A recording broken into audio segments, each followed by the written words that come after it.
Որովհետեւ եթերում նոր հնարավորություններն է, ես Հրաց Սահակյանն եմ։ Տաղավարում այսօր քննարկելու ենք Հայաստանում ամենակարծրատիպային թեմաներից մեկը՝ գենդերային անհավասարության խնդիրը։ Այսօր տաղավարում իմ հյուրը Կանանց իրավունքների տուն հասարակական կազմակերպության նախագահ Կարենե Դավթյանն է։ Բարև ձեզ։ Բարև ձեզ, շնորհակալություն հրավերին ընդունելու համար։ Մենք ունենք պատրաստած տեսանյութ, նախ դիտենք, թե ընդհանուր առմամբ ինչ խնդիրների են բախվում Հայաստանում կանայք եւ ինչ կարծրատիպային թեմաներ կան ու անդրադառնանք տաղավարում քննարկումը շարունակելու համար։ Շատ լավ։ Հայաստանում 2013 թվականին ընդունվեց օրենք կանանց եւ տղամարդկանց հավասար իրավունքների եւ հավասար հնարավորությունների ապահովման մասին, որի նպատակներից է հասարակական կյանքի բոլոր ոլորտներում ապահովել գենդերային հավասարությունը, կանանց եւ տղամարդկանց իրավական պաշտպանությունը գենդերային խտրականությունից։ 2016 թվականին կանանց դեմ խտրականության վերացման հարցերով ՄԱԿ-ի կոմիտեն Հայաստանի վերաբերյալ իր զեկույցում մի շարք առաջարկություններով է հանդես եկել։ Աշխատավայրում գենդերային խտրականության եւ սեռական ոտնձգությունների հարցերով բողոքների ներկայացման գաղտնի եւ ապահով համակարգ ներդնելու ուղղությամբ։ Այդ համակարգը իրենից ներկայացնելու էր աշխատանքի պետական տեսչության մարմնի աշխատակիցների հատուկ մասնագիտացում գենդերային զգայունության հարցերով, որ տեսուչները պետք է ունենային հենց այդ գենդերային զգայունությունը կամ կանանց հարցերով ավելի հմուտ լինեին։ Մեզ մոտ նման վիճակագրություն չկա, թե սերով պայմանավորված քանի կին աշխատանքի չի ընդունվում կամ քանիսը ունեն աշխատավարձի բարձրացման ու նվազման խնդիր, նշում է իրավաբան Վանուի Գասպարյանը, իսկ խտրականության դեպքի հետ հենց ինքը առնչվել է։ Ինձ հետ կոնկրետ երկու դեպք եղել է, երբ հարցազրույցի ժամանակ հարցրել են՝ այ դուք պլանավորում եք ամուսնանալ։ Եվ երկրորդ դեպքը եղել է, երբ արդեն պլանավորում եք երկրորդ երեխա ունենալ, թե ոչ, եւ չեմ ընտրվել որպես աշխատող դրանով պայմանավորված։ Այսինքն գործատուն չի ցանկացել նոր ճագերտներով գլխացավանք ունենալ։ Իրավունքի նման խախտման օրինակը կամ այսպես ասած խտրականության հետ առերեսման օրինակները եզակիներից չեն։ Շիրակի մարզում մասնավորապես աղջիկ լինելը շատ դժվար է ավելի, որովհետև շատ են կանայք եւ աղջիկները փախվում տարբեր խտրականությունների, այդ թվում նաեւ աշխատանքային ոլորտում։ Կանանց իրավունքի տուն հասարակական կազմակերպության սոցաշխատող Լիլիթ Մուրադյանը ժամանակին բախվել է նման խնդրի։ Աշխատանքային հարցազրույցների ժամանակ հաշվի առնելով օրինակ տարիքս չէին ընդունում աշխատանքի կամ ենթադրում էին, որ եթե աղջիկ եմ եւ ապրում եմ ծնողներիս հետ, ուրեմն չեմ կարողանալու առավոտյան ժամը 6-ից աշխատել ու այս տեսակ խնդիրներին փախվելով ինքս միշտ պայքարել եմ ու ասել եմ, որ այդ նման մոտեցումը սխալ է։ Հիմա աշխատանք ունի Լիլիթը, բայց իրենց դիմող կանանց թիվն ու պատճառները ընդգծում են։ Հայաստանում գենդերային անհավասարություն կա ու հայ հասարակության նժարի ծանր կողմում տղամարդիկ են, նշում է Լիլիթը։ Մեր հասարակությունում դեռ կան են կարծրացած ավանդական կարծրատիպերը, երբ աղջիկներին փորձում են ավելի ներքև դասել, չեն մտածում, որ աղջիկները ունեն հավասար իրավունքներ։ Իրենց դիմում են տարբեր խնդիրներ ունեցող կանայք։ Մենք փորձում ենք տարբեր տեսակի աջակցություններ առաջարկել, ինչպիսին է սոցիալական, իրավաբանական եւ հոգեբանական խորհրդատվությունները։ Օրինակ Եվրոպայում իգական սեռի նկատմամբ վստահության պակաս չկա։ Դրա վառ ապացույցը կին առաջնորդներն են։ Օրինակներից Գերմանիայի կանցլերը կամ Անգլիայի թագուհին են։ Այստեղ տենդենսը դանդաղում է։ Մենք Շիրակի մարզում արդեն ունեցանք երկրորդ կին մարզպետը եւ գիտեք, շատ հակասական օրինակներ ունենք Հայաստանում օրինակ մարզեր կամ համայնքներ, որտեղ հենց գենդերային հավասարության հետ կապված լրիվ խտրական վերաբերմունք է դրսևորվում, ասենք անգամ քվոտաների առումով շատ քիչ է պահպանվում, բայց ունենք համայնքներ, որտեղ շատ ավելի ակտիվ են։ Իսկ այս խտրականությունը կշարունակվի, քանի դեռ կրթական ոլորտում այդ մասին լռում են, նշում է սոցաշխատողը։ Դեռևս մեր կրթական համակարգում նաև իրենք չեն ներկայացնում, թե մարդ ինչ իրավունքներ ունի առհասարակ, ու մարդը անտեղյակ այդ ամեն ինչից ընդունվում է աշխատանքի, չի կնքում պայմանագիր ու այս ամեն ինչը արդեն խնդիր է հանդիսանում։ Իրավագիտակից քաղաքացին նաև հմուտ մասնագետն է, որն էլ իր հերթին զարգացող երկրի գրավականն է, իսկ այս զարգացումը սեռերի տարանջատում չպետք է ունենա, նշում են մասնագետները։ Կարողն է ինչպես տեսանք նյութի երկու հերոսները լիգական սեռի ներկայացուցիչներ էին ու նշեցին տարբեր են այդ խնդիրները, որոնց հետ իրենք բախվել են, բայց դուք ձեր պրակտիկայում ինչպիսի ավելի խորացված խնդիրների եք բախվել եւ արդյոք ամենանկատելին աշխատանքայինը կամ այդ ոչ վստահությունը դեպի կանայք։ Շատ լավ։ Իրականում, հա, շատ խնդիրներ ենք բախվել, բավականին խնդրահարույց դեպքերի, օրինակ հատկապես այդ խնդիրները եւ օրենսդրական բացերը ակնառու դարձան արդեն COVID-ի ժամանակահատվածում, քանզի COVID-19-ով պայմանավորված սկսեցին առավել ապօրինի կրճատումները, աշխատավարձերի չտրամադրումը կամ թերի տրամադրումը կամ ուշացնելը եւ այլն եւ շատ խնդիրներ բավականին եղան խտրականության, տարիքի հետ կապված, հատկապես սա COVID-ով էր պայմանավորված ինչ առումով, երբ անդադ կառավարությունը շեշտում էր, որ ավելի բարձր տարիքում գտնվող, հա, անձինք առավել խոցելի են եւ այդ հիմք վերցնելով գործատուները ուղղակի ավելի երիտասարդ տարիքում գտնվող անձանց էին փոխարինում անձանցով։ Եվ նմանատիպ խնդիրներ էր օրինակ պայմանագրերի բացակայության խնդրին նաեւ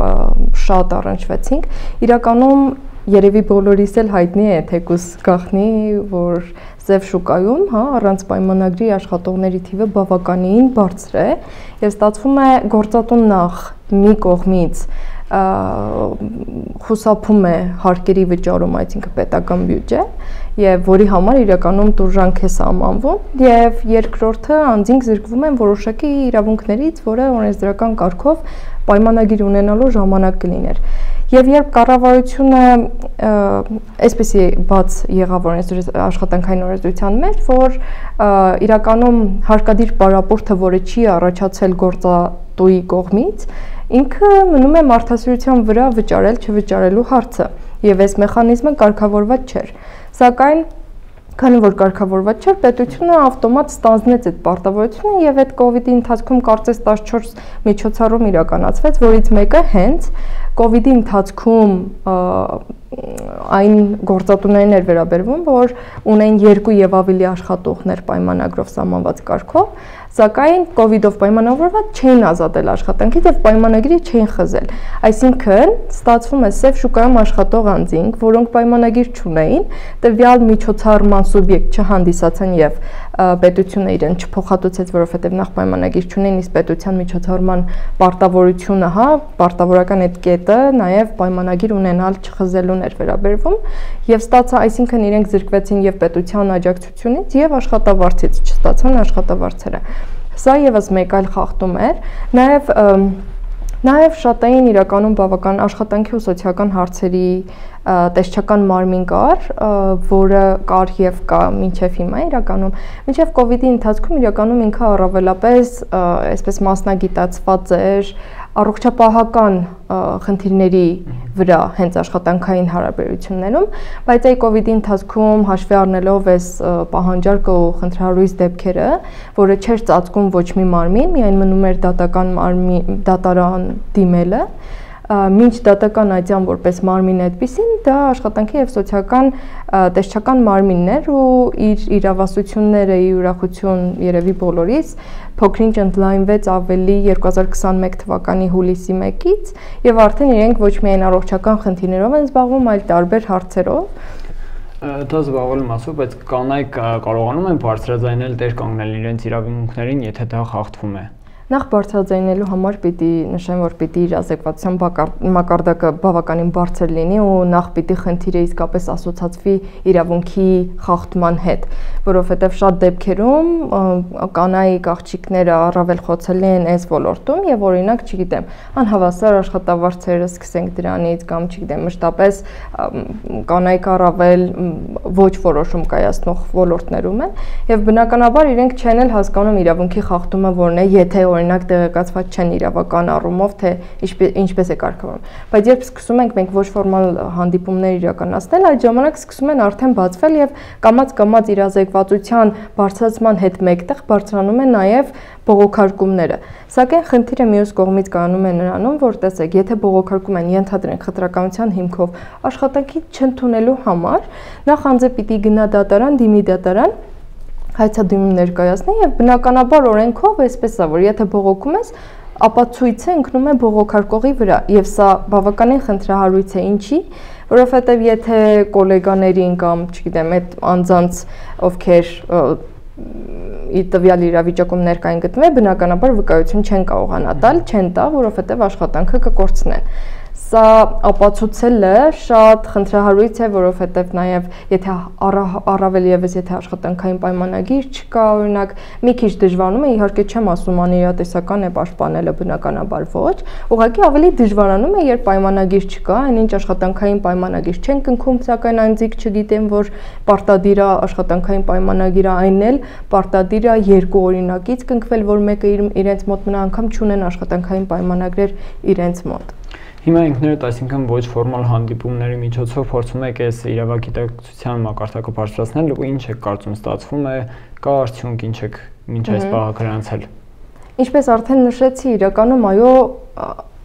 իրազեկվածության մակարդակի հետ բարձրացման հետ մեկտեղ իսկապես բարձրանում է խնդիրները, սակայն հենց մշտապես այն խնդրին ենք առաջ գալիս, որ նայեք, ես ասեցի, չէ, բողոքարկելու համար նախ դու պիտի ապացուցես եւ սա խնդրահարույց է, ժամանակատար է, ռեսուրսատար է, ոչ ոք չի ցանկանում ինչեւ վերջ գնալ կամ վախենում է կամ ուղղակի չի ցանկանում վնասել կամ չի ցանկանում բարձրաձայնել, որովհետև եթե օրինակ բարձրաձայնի, ապա մյուս գործատուները կմտածեն իրենից պիտի հեռու մնալ, որովհետև եթե մի բան են չանենք, ինքը նաև այստեղ կբարձրաձայնի եւ այլն։ Շատ խնդրահարույց է, շատ նյուանսներ եմ ասում իրականում, բայց ասում եմ ինչ որ մեր կանայք մեզ հետադարձ կապ են տվել։ Եվ գիտեմ, որ դուք ունեք ուսումնասիրություն հենց կապված COVID-ի ժամանակաշրջանի հետ, ինչեր եք ինքներդ այսպես ասած աչքի անցկացրել ու ինչ է ստիպեց այդ հարցումը իրականացնել, որպեսզի տեսնեք կամ դա ընդգրկեց միայն Գյումրին, թե ամբողջ Շիրակի մարզը։ COVID-ի ընթացքում կրկնակի սկսեց թեժգիծը ավելի շատ ակտիվ զանգահարել, ահազանգեր ստացանք նախ բռնության մասերով եւ հետո աշխատանքային իրավունքների խախտումների մասերով իհարկե շատ էր, որ կանայք կորցնում էին ապօրինաբար իրենց աշխատանքները, ապօրինի ազատում էին աշխատանքից եւ գտնվում էին ծանր սոցիալական վիճակում եւ բնականաբար դիմում էին մեզ Եվ այստեղ սա առիթ հանդիսացավ, քանի որ մեկ դեպք չէր, տասնյակ դեպքեր էին, մենք ուղղակի որոշեցինք, որ պիտի իրականացվի նախ Շիրակի մարզում նման հետազոտություն նախ այն հանգամանքով, որ նման իրավական վերլուծությամբ որևէ հետազոտություն աշխատանքային իրավահարաբերությունների կարգավորման վերաբերյալ Շիրակի տարածաշրջանում առկա չէր եւ մենք մշտապես խնդիր էինք ունենում բազայի հետ եւ երկրորդը այն կետը, որ օրինակ կանայք անդադ բարձրաձայնում են, մենք ուզում էինք հասկանալ ինչով էր պայմանավորված հենց կանանց խոցելիությունը տվյալ ոլորտում։ Եվ ես մոռացա նաև նշեմ, որ կանայք նաև կրկնակի խոցելի են, անդադ ասեցի ու մոռացա նշեմ, որ COVID-ի ընթացքում կրկնակի այդ խոցելիությունը ակնառու դարձավ այն ժամանակ, երբ սկսեցին օրինակ աշխատող մայրիկների դեպքում, հա, երբ մանկապարտեզներում կարծես կամ փակվել էին մի որոշ ընթացք, հետո երբ արդեն բացվեցին, տեղ չկար սահմանափակեր էլի COVID-ի հետ կապված եւ սկսեցին տանից կազմակերպել ուսուցումը երեխաների, իրենք տանից պիտի աշխատեին, այսինքն այդ ամենը դրված էր կանանց վրա եւ տնային տնտեսությունը պիտի իրականացնեին, իսկ եթե ուներ 2 եւ ավելի երեխաներ, տարբեր դասեր, տարբեր ժամեր, պիտի կազմակերպեին իրենց դասերը Եվ այստեղ ստացվում է ծառայության որակ աշխատանքում բնականաբար ընկնում էր եւ գործատուն որևէ կերպ չէր կարողանում եւ չէր հարմարվում ըստ մեր ստացած ահազանգների զիջումների չէր գնում այնինչ այս պարագաներում այսինքն օրենսդրական որևէ կարգավորում չկար նաեւ այս մասով շատ էին իրականում բացերը Եվ հիմա համեմատելով հայ եվրոպական շատ երկրների փորձը, որտեղ կանանց շատ ավելի մեծ վստահություն ու ազատություն է տրված, ինչ քայլերով պետք է գնալ դեպի դա, թե պետական, թե հասարակական սպեկտրով։ Նախ եւ առաջ պիտի պետությունը առաջինը ստանձնի, ես ասեմ, պետությունը իհարկե որոշակի կոնվենցիաներ, դաշնագրեր, խարտիա վավերացրել է, սակայն բացի ադապտացնելուց նաեւ պիտի վերահսկողական մեխանիզմներ իրականացնի, օրինակ վերահսկողություն չկա առհասարակ եւ Եթե օրինակ մի մարմնին որևէ իրավասություն էլ տրվում է, ապա չի վերահսկվում, թե ինչպես է աշխատում կամ ինչ արդյունքներ է գրանցվում նախ սա։ Երկրորդը կան կոնվենցիաներ, օրինակ աշխատավայրում սեռական բռնության ենթարկված անձանց, որը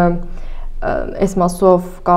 թիվ 190 կոնվենցիան, որը պետությունը նախ չի վավերացրել, սակայն սա տաբու թեմաներից է եւ առավել խոցելու չկարգավորվող թեմաներն են, ոլորտն է։ Մարդիկ այս մասով մենք ստատիստիկական որևէ տվյալ չունենք, որովհետեւ ընդհանրապես չեն խոսում, որովհետեւ նախ մեխանիզմներ չկան, երկրորդը խարանը կա, երրորդը մեղադրական այս մոտեցումները ոչ զգայուն, ոչ գենդերային զգայունությունը կա, օրինակ թե պետական աշխատողներից, թե երբեմն նաեւ տեղական աշխատակիցների կողմից եւ պետությունը պիտի ստանձնի այդ պարտավորությունը նախ եւ առաջ, որովհետեւ վավերացնելով որոշակի կոնվենցիաներ դու արդեն ավտոմատ պարտավորություն, պոզիտիվ պարտավորություն ես կրում, հետեւաբար պարտավորվում ես ոչ միայն փաստաթղթային մասն ապահովես, այսինքն ադապտացնես ներպետական օրենսդրությանը, այլ նաեւ կարողանաս վերահսկողական եւ այնպիսի մեխանիզմներ ստեղծեք, որ առավել արդյունավետ լինի եւ գնահատել մոնիթորինգ իրականացնել մշտադիտարկում։ Եվ ես կարծում եմ, որ քանի որ օրինակ չկա 190 կոնվենցիան, որը իսկապես շատ կարեւոր է եւ շատ ոլորտներ կարգավորում է, օրինակ ոչ միայն պայմանագրով, պայմանագրային հարաբերությունների մեջ գտնվող աշխատակիցների իրավունքներն է կարգավորում, այլ նաև առանց պայմանագրի փորձնակների եւ կամավորների բոլորի հետ կապված շատ լայն հնարավորություններ է տալիս, որ կկարողանանք իսկապես կիրառել։ Չնայած ասում ենք, որ կանայք խտրական վերաբերմունքի են արժանանում, բայց խոսելով հասարակական ոլորտից տեսնում ենք կամավորների մեծամասնությունը աղջիկներ են։ Սա ինչով է պայմանավորված, միգուցե նոր սերունդը արդեն փոխվում է, հա, այդ կարծրատիպերը։ Դուք շատ լավ նշեցիք, կամավորների, այսինքն ըստ մեր նախ նաև մեր հետազոտության արդյունքների եւ առհասարակ այս հետազոտությունը որևէ միջազգային կազմակերպության կողմից էր իրականացվել, անունը հիմա չեմ հիշի, բայց իրականացվել էր եւ ցույց էր տալիս, որ կանայք կրկնակի անգամ ավել են ոչ որոշում կայացնող ոլորտներում, այսինքն ցածր վարձատրվող պաշտոններում, նաև իսկ որոշում կայացնող մակարդակներում առավելապես տղամարդիկ էին, սակայն մեկ այլ հետազոտությամբ թվերը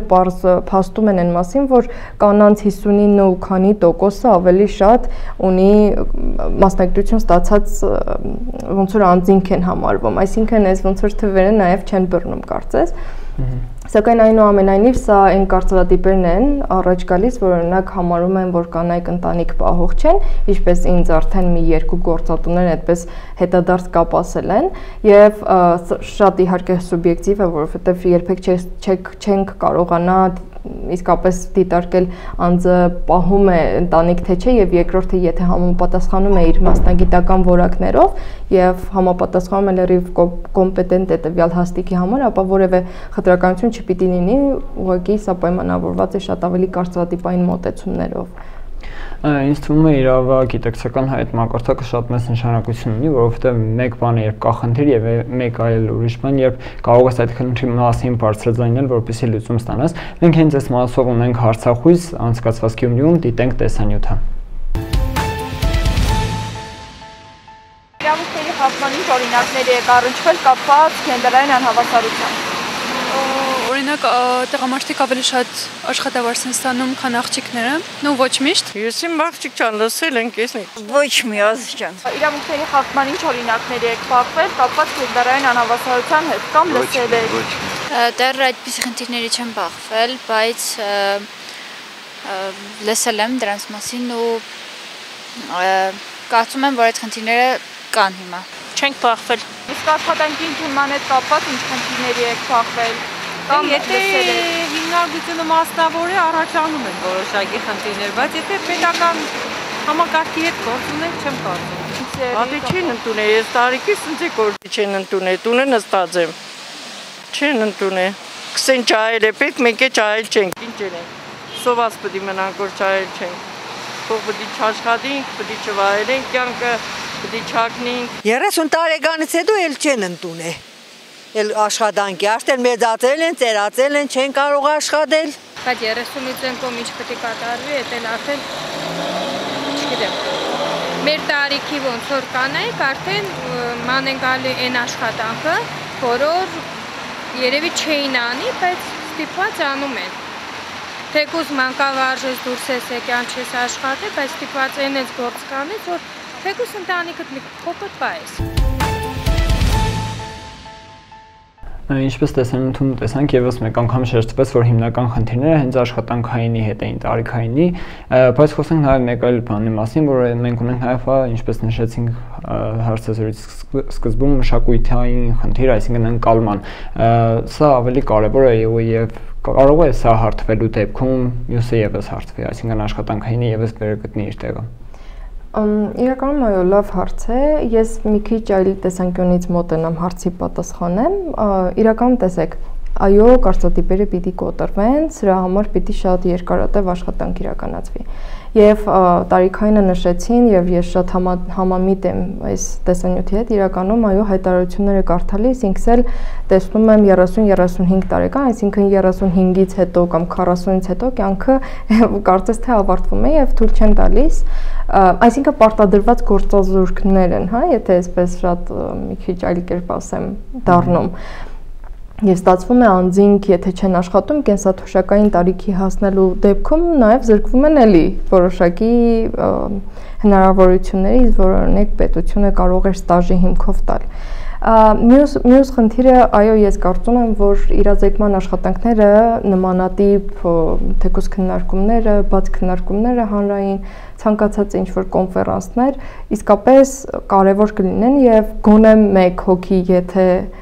ինչ-որ բան վերցնի, արդեն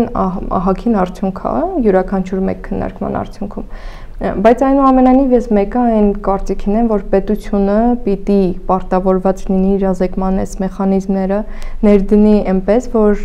հասարակական կազմակերպությունների վրա չլինի, այլ լինի հենց պետության պարտավորություն եւ պետությունը իսկապես իրականացնի եւ ոչ թե իմ ասած ձևով միայն փաստաթղթային առումով լինեն, իսկ այնպես ուղղակի որևէ մեխանիզմներ կամ քարոզարշավներ, արշավներ չիրականացվեն կամ գոնե քննարկումներ։ Եվ բացի դրանից ամենը կենտրոնացվում է Երևանում եւ մարզերը անհամաչափ են հենց այս հիմքով, հենց այս պատճառով էլ անհամաչափ է առաջ գնում եւ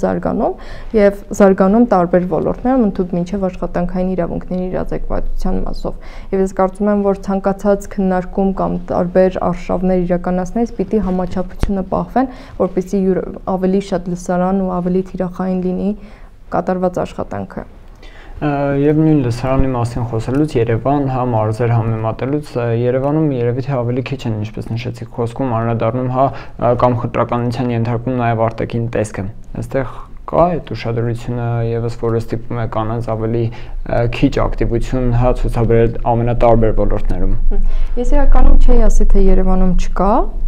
բայց եթե համեմատենք մարզերի հետ, ուղղակի մարզերում առավելապես շատ է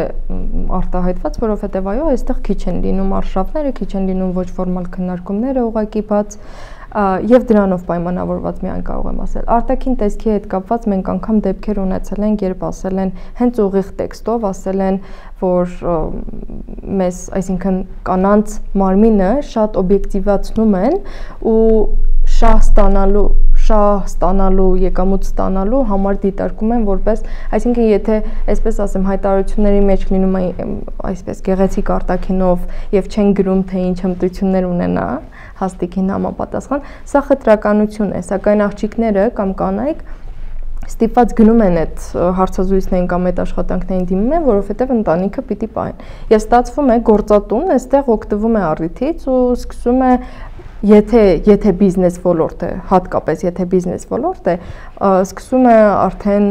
կնոջ արտաքին տեսքի համար վերցնել եւ որն էլ հետագայում կբերի որոշակի շահույթ ասելով մենք արդեն հասկանում ենք ինչի մասին է խոսքը։ Ես շատ ցավում եմ, որ իրականում այսպես է եւ որևէ գործատու, որևէ մեկը չի ասի չի վերցնի սա իր վրա, որ հենց այսպես են առաջնորդվում, բայց ինքս էլ շատ որպես տարբեր միջավայրերում եղած,